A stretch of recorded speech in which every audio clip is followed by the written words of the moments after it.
여러분 안녕하십니까? 8월 22일 목요일 KBS 모닝 포커스 데일리 뉴스 시작합니다. 시카고에서 열리고 있는 민주당 전당대회 사흘째 모습입니다. 해리스 부통령의 러닝메이트 팀 월즈 미네소타 주지사가 어제 전당대회에서 수락연설로 대선 승리를 다짐했습니다. 부인의 소개 영상으로 무대에 오른 팀 월즈 주지사는 일생의 영광이라며 부통령 후보직을 수락했는데요. 고등학교 풋볼 코치였던 월즈에게 관중들은 코치 월즈를 연호했습니다.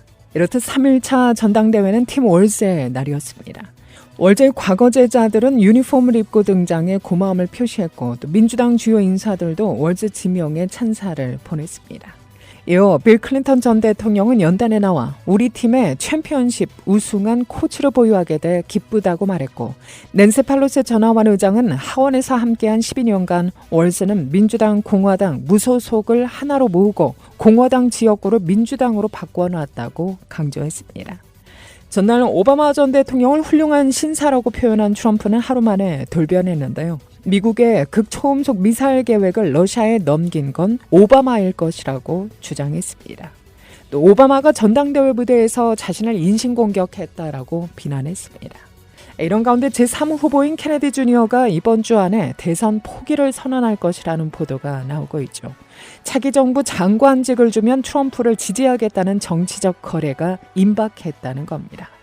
해리스와 트럼프 경쟁이 박빙인 상황에서 지지율이 10% 안팎까지 나온 케네디가 트럼프 편에 설 경우 또 한 번 대선 판도가 출렁일 수 있다는 관측이 나오고 있습니다. 한편 민주당 전당대회 셋째 날인 어제 앞으로 민주당을 이끌어갈 대권 잠룡으로 주목받는 차세대 인사들의 존재감을 과시하기도 했죠. 부통령 러닝메이트로 낙점된 팀 월즈 미네소타 주지사와 마지막까지 경합했던 조시 샤프로 펜실베니아 주지사, 그리고 피트 부티지지 교통부 장관, 웨스모어 메릴랜드 주지사 등이 나와 카밀라 해리스 부통령 찬조 연설에 나섰으며 유명 방송인 오프라 윈프리와 한국의 앤디킴 연방 하원이 연단에 깜짝 등장해 눈길을 끌었습니다. 김 의원은 지난 2021년 1월 6일 도널드 트럼프 전 대통령의 지지자들이 대선 패배를 뒤집기 위해 연방의사당에서 폭동을 벌인 날 의사당에서 버려진 쓰레기를 홀로 묵묵히 청소하는 사진이 보도되면서 전국적으로 이름을 알렸죠. 그는 연설 초점을 1월 6일에 맞춘 의도에 대해 우리가 통합해야 하고 이것을 고쳐야 하며 나라가 이렇게 계속 갈 수는 없다는 점을 사람들에게 보여주고 싶었다고 말했습니다. 또 한편 전대 마지막 날인 오늘 유나이티드 센터 밖에서는 팔레스타인 지지 시위자들이 모여 DNC의 연설에 참여할 수 있도록 촉구하는 시위를 벌이기도 했습니다. 공화당 대선 후보인 트럼프 전 대통령이 지난달 피격 사건 이후 처음으로 야외 유세를 개최한 가운데 지지자 한 명이 폭염에 기절하면서 연설이 잠시 중단되기도 했는데요. 트럼프 전 대통령은 어제 노스캐롤라이나에서 열린 유세에서 연단 주변에 방탄 유리벽이 설치된 가운데 연설했습니다. 그러나 무대에서 멀지 않은 곳에서 여성 한 명이 기절해 군중이 의료진을 요청하며 연설이 중단됐고 트럼프 전 대통령은 몇 분 뒤 비밀경호국 요원들과 함께 무대에서 내려가 쓰러졌던 여성에게 말을 걸고 포옹한 뒤 연단에 다시 올라 연설을 이어갔습니다. 이번 유세는 지난달 13일 트럼프 전 대통령이 펜실베니아에서 총격을 당한 뒤 처음으로 야외에서 진행된 것으로 연단 주변에 방탄 유리벽을 설치하고 시야를 막는 컨테이너를 추가로 쌓는 등 경호 조치가 한층 강화됐습니다. 이런 가운데 민주당 대선 후보 카밀라 해리스 부통령이 지난달 공화당 대선 후보 도널드 트럼프 전 대통령보다 훨씬 많은 선거 자금을 모금한 것으로 나타났는데요. 어제 로이터 통신과 월스트리트저널에 따르면 해리스 캠프가 연방선거관리위원회에 보고한 7월 선거 자금 모금액은 2억 400만 달러, 트럼프 전 대통령보다 4배 많은 것으로 나타났습니다. 미국이 현재 수많은 곳에서 동시다발 위협에 직면했다는 연방수사국 수장의 경고가 나왔습니다. 크리스토퍼 레이 FBI 국장은 어제 보도된 AP통신과의 인터뷰에서 수많은 위협이 복합적으로 한꺼번에 증폭될까 봐 우려스럽다면서 이같이 말했는데요. 구체적으로 이 같은 위협이 어떤 것인지 밝히진 않았지만 앞서 FBI는 테러리즘뿐 아니라 중국발 스파이와 지식재산권 탈취, 외국의 선거 개입 등의 경계를 높여왔다고 AP는 전합니다. 리 국장은 앞서 FBI가 미 대선 캠프 해킹 배후로 이란을 지목한 것과 관련해 이에 대한 수사 범위로 대선 후보, 선거 캠프, 선거 체계를 겨냥한 사이버 공격이 포함됐으며 민간 부분의 협조가 필요한 상황이라고 밝혔습니다. 이어 FBI가 주별, 지역별 사법당국의 파트너와 협력을 강화하고 있으며 사이버 안보의 지식재산권을 겨냥한 위협에 대응하기 위해 기업 학계와도 협력을 타진 중이라고 덧붙였습니다. 특히 기업과 협력하는 것이 외국의 위협에서 인공지능 AI 등의 기술을 보호하는 데 중요하다고 강조했습니다.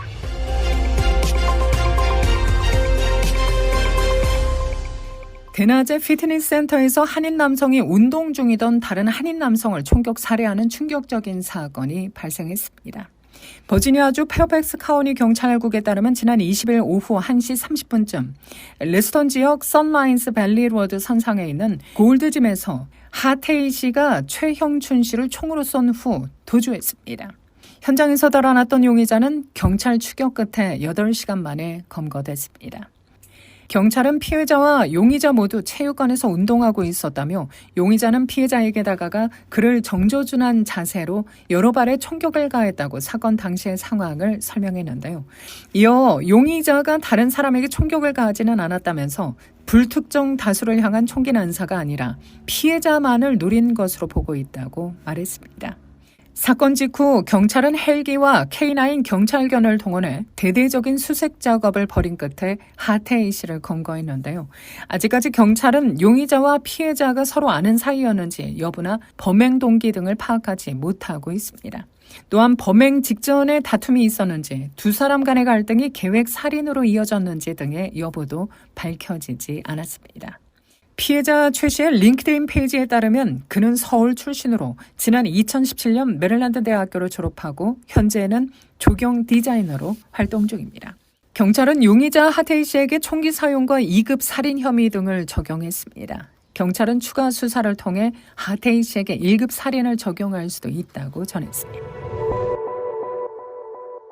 우편물 절도 피해에 시달리던 한 여성이 위치 추적이 가능한 애플 에어태그를 이용해 절도범 위치를 파악, 신고를 받고 출동한 경찰이 2인조 절도범을 체포했습니다. 지난 20일 LA 산타바바라 카운티 셰리프국은 보도자료를 통해 우체국 우편물을 훔치던 2인조 남녀 절도범을 체포했다고 밝혔는데요. 셰리프국에 따르면 2인조 절도범 체포는 여러 번 절도 피해를 본 한 여성의 기발한 행동 덕분입니다. 신원을 공개하지 않은 로스 알라모스 거주 한 여성은 우체국 우편물 사서함을 누군가 계속 허락 없이 손을 대자 애플 에어태그를 생각했다고 합니다. 에어태그는 동전 크기의 전자기기로 와이파이 연결을 통해 위치를 확인할 수 있죠. 이 여성은 로스 알라모스 우체국 우편물 사서함을 누군가 계속 손을 대자 에어태그를 넣은 소포를 본인에게 직접 발송한 겁니다. 이후 우체국 우편물 사서함에 도착한 본인 발송 우편물이 사라지자 셰리프국에 신고했습니다. 셰리프국은 이 여성은 현명하게 절도 용의자들과 직접 접촉하지 않고 우편물의 위치를 경찰에 알렸다며 지난 19일 오전 7시쯤 신고를 받은 뒤 산타마리아 600 선라이즈 드라이브에서 도난당한 우편물과 절도 용의자 2명을 발견했습니다. 용의자들은 12명 이상의 우편물도 훔친 상황이었다고 전했는데요. 셰리프국은 에어태그 위치 추적을 통해 용의자 버지니아 프란체스카 라라와 도널드 애쉬턴 테리를 체포했습니다. 특히 테리는 리버사이드 경찰국에서 여러 건의 절도 혐의로 수배 중인 것으로 드러났습니다. 포드 자동차가 3열 SUV 전기차 생산을 취소하는 등 전기차 생산의 속도 조절에 나서며 전략을 대폭 수정하고 있는 것으로 알려졌습니다. 포드 자동차는 보도자료를 통해 세계 전기차 시장이 빠르게 변화하고 있고 생산 비용이 낮은 중국 자동차 회사와 경쟁하기 위해 달라져야 한다며 이같이 밝혔습니다. 이에 따라 포드는 생산 일정을 연기했던 3열 대형 SUV 전기차 생산 계획을 취소하고 순수 전기차 생산 관련 자본 지출 비율을 기존 40%에서 30%로 축소하기로 했는데요. 대신 비용이 덜 들고 주행거리가 충분해 수익성 높은 픽업 트럭과 상용 밴 전기차 생산에 집중하기로 했다고 전했습니다. 전기차 업체 테슬라가 차량 모델 X 제품 9천여 대를 리콜해 일부 부품을 교체합니다. 어제 도로교통안전국에 따르면 테슬라는 2016년식 모델 X의 루프 조각이 차량에서 분리될 수 있는 문제로 해당 차량을 리콜합니다. 대상 차량은 지난 2015년 9월부터 2016년 7월까지 생산된 9,136대이며 추정되는 결함 비율은 10%가량입니다. 도로교통안전국은 차량의 전면과 중앙 루프에 장식 트림 조각이 접착제 없이 차량에 부착돼 트림 조각 모두가 차량에서 분리될 수 있다며 이는 뒤따르는 운전자에게 위험을 초래하고 또 충돌 사고 가능성을 높일 수 있다고 지적했습니다. 테슬라는 서비스 센터에서 루프 트림의 접착력을 테스트하고 필요에 따라 무상으로 트림 조각을 다시 붙여줄 예정입니다. 테슬라 측은 도로교통안전국에 제출한 서류에서 이 문제를 2020년 처음 인지하고 리콜을 이미 진행했으나 조사 결과 해당 조처가 충분하지 않다는 사실을 파악해 이번에 다시 리콜을 진행하게 됐다고 설명했습니다. 회사 측은 그동안 이 문제와 관련한 약 170건의 신고와 수리 요구를 받았지만 사고나 부상은 아직 보고된 바 없다고 밝혔습니다. 미국에서 판매되는 영유아 제품인 분유와 이유식, 과자 중 무려 60%가 적절한 영양소를 갖추고 있지 않은 것으로 조사됐습니다. 연구에 따르면 이들 제품 중에 70%가 단백질 기준을 충족하지 못했고 44%는 총 당류를 초과한 것으로 나타납니다. WHO는 영유아 제품에 첨가당을 포함하지 않을 것을 권고하고 있지만 특히 과일 주스나 과일 퓨레 제품들에서 첨가당을 포함한 총 당류 수치가 높게 함유된 것으로 조사됐는데요.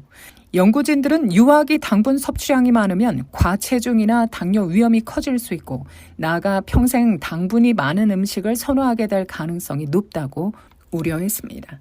아울러 연구진들은 유아용 식품 제조업체들의 마케팅 방식에 오해의 소지가 있다고 지적하기도 했죠. 이에 부모들이 제품 패키징에 속지 말고 뒷면에 표시된 영양 성분을 꼼꼼히 확인해 볼 것을 권했습니다. 연방정부가 영유아 식품에 대한 규제를 강화할 필요성이 있다고 긴급 촉구했습니다. 권장 기준의 2배에 달하는 불소가 함유된 수돗물을 마신 어린이는 IQ가 떨어질 수 있다고 미 정부가 공식 인정했습니다. 연방기관은 높은 수준의 불소 노출과 어린이의 IQ 저하 사이의 연관성을 중간 수준의 신뢰성으로 처음 인정했는데요. 어제 AP통신은 비록 이 보고서가 수돗물에 포함된 불소만의 건강 영향을 평가하기 위해 작성된 것은 아니지만 높은 불소 수치가 신경학적 위험을 초래할 수 있음을 인정한 것은 이례적이라고 보도했습니다. 불소는 치아를 코팅하고 있는 에나멜을 강화해 치아를 충치로부터 보호하죠. 불소를 수돗물에 첨가하면 충치 예방에 도움이 된다는 것이 정설입니다. 실제로 1940년에서 50년대 불소와 수돗물을 공급한 지역에서 충치 발생률이 60% 줄었다고 하죠.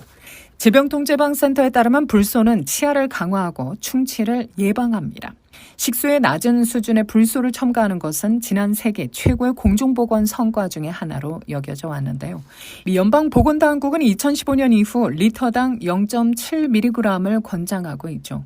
이전 50년간 권장 상한선은 리터당 1.2mg입니다. 보고서는 다양한 불소 노출 수준에서 IQ가 얼마나 떨어질 수 있는지 수치화하지는 않았습니다. 하지만 일부 연구에서는 높은 수준의 불소 노출을 받은 어린이는 IQ가 2에서 5포인트 저하될 수 있다고 시사했습니다. 미국민들이 절반이나 자신의 신용카드 APR 연 이자율이 얼마인지 모르고 쓰고 있는 것으로 조사됐습니다. 26%는 제로 밸런스 트랜스퍼 등 프로모션을 이용했다가 언제 끝나 다시 대폭 이자율이 오르는지 몰라 상당한 이자를 물고 있는 것으로 나타났는데요. 또 다른 25%는 본인의 신용카드 총 사용액이 현재 얼마인지를 알지 못하고 있다고 응답했습니다. 근년 들어 신용카드 사용자들은 다수 페이퍼리스 옵션을 선택해 종이로 된 스테이트먼트나 비를 우편으로 받지 않고 온라인으로 매달 미니멈 페이먼트 이상의 금액을 납부하고 있다고 하죠.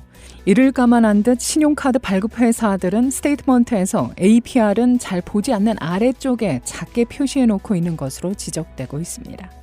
현재 미국 내 신용카드의 평균 APR은 22.76%로 신기록을 세우고 있는데요. 3년 전에는 16%대였으나 11번이나 단행된 기준금리 인상 여파로 대폭 올라 있습니다. 고금리 시대에 많이 이용하고 있는 0% 밸런스 트랜스퍼를 활용하면 큰 도움을 받을 수 있으나 미국민들의 상당수는 정해진 프로모션 기간이 언제 끝나 다시 일반 고이자율에 적용되는지를 모르고 있다가 상당한 이자를 부담하고 있는 것으로 보입니다. 미국에서는 통상적으로 다른 신용카드의 사용액을 이전할 경우 최소 6개월 내지 보통 1년 6개월 정도 0%로 이자를 물리지 않았다가 그 기간이 끝나면 일반 APR을 적용하고 있죠. 이 때문에 정해진 프로모션 기간 안에 이전해온 신용카드 사용액을 전액 갚지 않으면 프로모션이 끝나자마자 고율의 APR이 적용돼 상당한 이자를 물게 됩니다. 일부 업체의 스토어 카드에서는 특정 기간 동안은 무이자 할부로 분할 납부할 수 있으나 그 안에 전액 갚지 못하면 평균 APR보다 훨씬 높은 고이자를 물리고 있어 주의가 요구되고 있습니다.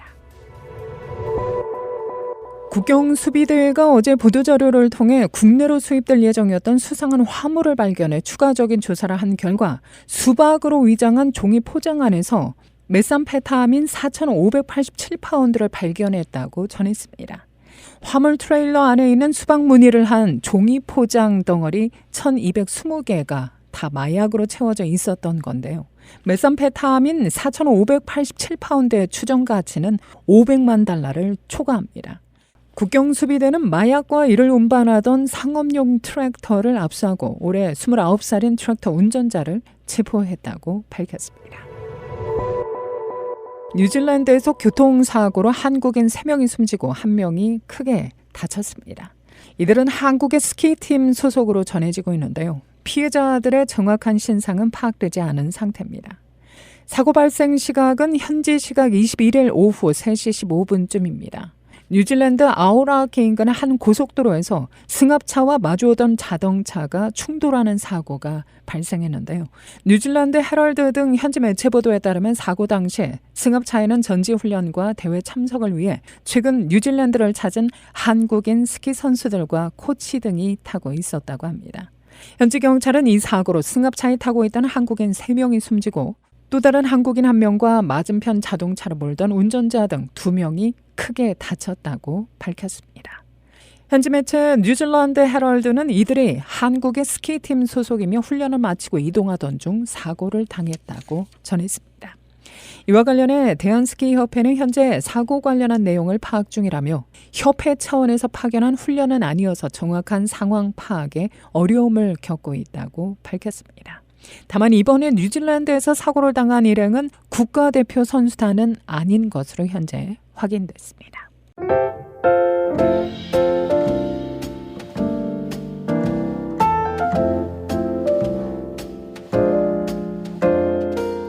날씨입니다. 오늘도 대체로 맑고 화창한 날씨가 이어집니다. 낮 최고 79도, 밤 최저 52도, 금요일인 내일도 한낮 82도, 밤 최저 52도의 비교적 쾌적한 날씨가 계속된다는 예보입니다. 하지만 주말 사이에 낮 기온이 다시 오르기 시작하면서 내주 초반 최고 95도까지 오르는 폭염이 다시 이어질 것으로 전망됩니다. 시카고 지역 이민교회는 이민사회를 이끌어가는 중추적 역할을 해왔습니다. 지금도 한인교회들은 한인사회를 섬기며 영적 생명을 살리는 중요한 지렛대 역할을 감당해 오고 있는데요. 시대의 변화 속에서 교회도 많은 변화가 일어나고 있습니다. 이에 따라 시카고 지역 한인교회협의회에서는 목회자의 고민이 무엇이고 성도들의 관심이 무엇인지 전수조사를 통해 분석한 자료를 참여한 교회와 단체에 제공한다는 방침인데요. 모든 청취자 여러분께서 전수조사에 참여하셔서 시카고 교계가 더 나은 한인 디아스포라 이민교회 공동체로 거듭날 수 있기를 바랍니다. 아직 설문조사에 참여하지 않으신 분들은 각 출석교회나 교회협의회 회장 김영문 목사 773-440-0191로 연락하시면 설문 링크를 받아보실 수 있습니다. KBS 모닝 포커스 데일리 뉴스는 삶을 마무리하는 순간을 여러분과 함께합니다. 가장 저렴한 비용과 신뢰를 바탕으로 정성을 다하는 줄리심 장의사, 추진학문과 기술연마를 통해 최상의 치료로 보답하는 김광수 치과, 모든 보험을 원스톱으로 해결해드립니다. 한인사회를 위한 박상아 종합보험, 최고의 상품으로 소비자의 행복을 책임지는 영신건강 제공으로 함께합니다. 오늘도 하나님의 큰 위로와 축복이 함께하기를 소망합니다.